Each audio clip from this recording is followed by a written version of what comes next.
just wanna change your oil, baby. Oh, change. Hiya, welcome back to the channel. So as you can see before us, we have a Vauxhall Movano, and well, I'm going to do an oil change on it with, well, oil and filter and an oil flush. So that's what this video is. Now, I have done this before. I've done a service on it in the past, but it's not had one for a couple of years, so it's probably deserving of one by now. And it's probably a good idea, like I said, to give it an oil flush. So let's get on with it.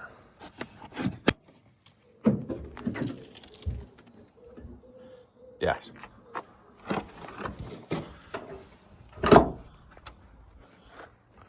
Right, so now we're under here.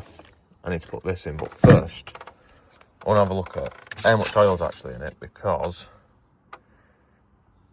it's about halfway up, so that'll do. Don't really want to overfill it by adding the engine flush, but it'll probably be hard pushed to do that because there's not that much in there. So, I need to open this and this, and then nice and carefully install that into there. Yes. And now, with that added, you can start the van up and run it up to temperature. And then you can read the instructions which tell you that you're supposed to run it up to temperature, then add it, then fast idle it for 15 minutes. But fuck it, this way will work as well.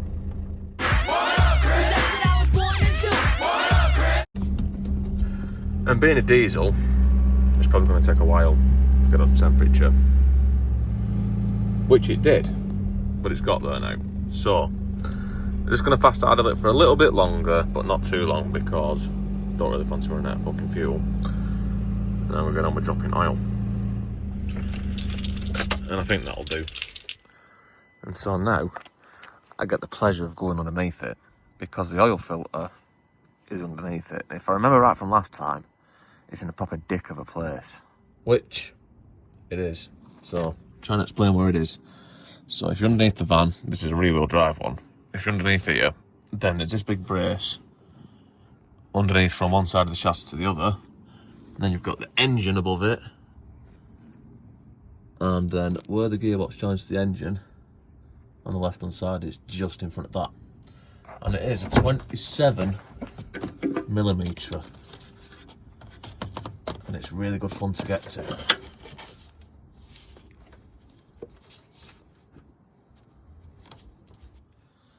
And when you do manage to get it undone, you want to put an oil drain underneath them two holes there. Yes. And I wish that I'd remembered how awkward this was from last time, and remembered that it would be easier with a ratchet and a socket instead of a fucking spanner. But I didn't, so now I'm struggling like a dick with a spanner. But if you're going to do this, get a ratchet and a socket, it'll probably make it a lot easier. And now eventually, after a few minutes of struggling, we can get it off the rest of the way with our fingers. And of course it was tight all the way out nearly. And then you can splash yourself in the face with oil. And so that went pretty much exactly as expected. So there's our oil filter, which we want to get rid of. And this is obviously the bit that holds the filter, and it's got an O-ring there, which I don't know if you can see. But we want to change that using the incorrect tool, as demonstrated perfectly here. Really you want something a bit sharper and thinner, but this is what I've got. And make sure that this is all clean around here, because that could be why it was so hard to undo. But it's probably just because this O-ring's tight in the housing. So new O-ring wants to be put where the old O-ring came from, in that groove, and the new filter wants to be put where the old filter came from. And now that's ready for a second struggle of putting it back in. So first, let's just lubricate the O-ring. Try and make it as easy as possible. And now, we can lovely insert that filter back to where it came from. And then of course, you tighten it to a very specific and accurate manufacturer predetermined torque setting. Yes. So hopefully that's the worst bit done. So I need an 8mm square drive, and that is for the sump plug, which should be able to be removed in an anti-clockwise manner. And by removing this,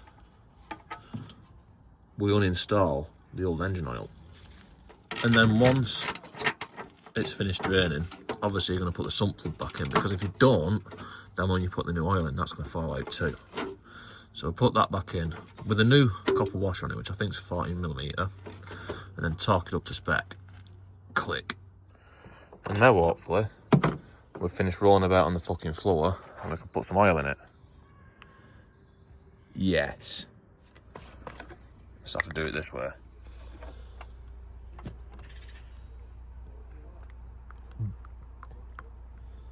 Mint. Let's try again.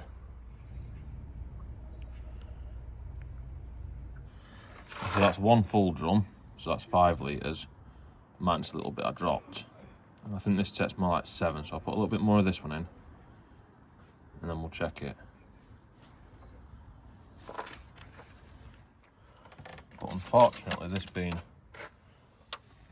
a Renault engine, it's got the stupid dipstick, which, if you look at this pipe here, I mentioned this in the other video actually, but that fills the oil up down the dipstick, which is just mint, because it means you can't get a reading on your dipstick for about half an hour after you've put the oil in.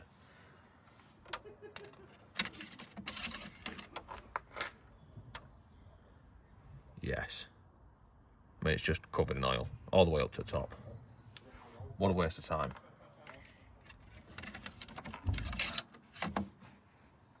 But I'm confident that there's enough in it to safely start it.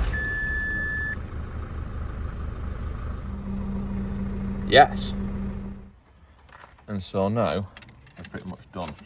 I just need to check the level and top up as required, which is going to need about 1.5 litres, I'd say. And then, well, that should be it. So I'm going to leave it there anyway. So don't forget to like, comment, subscribe. Oh yeah, I've still got to reset the service light as well, but I've done another video on that. Anyway, don't forget to like, comment, subscribe, all the usual shit, and I'll see you next time.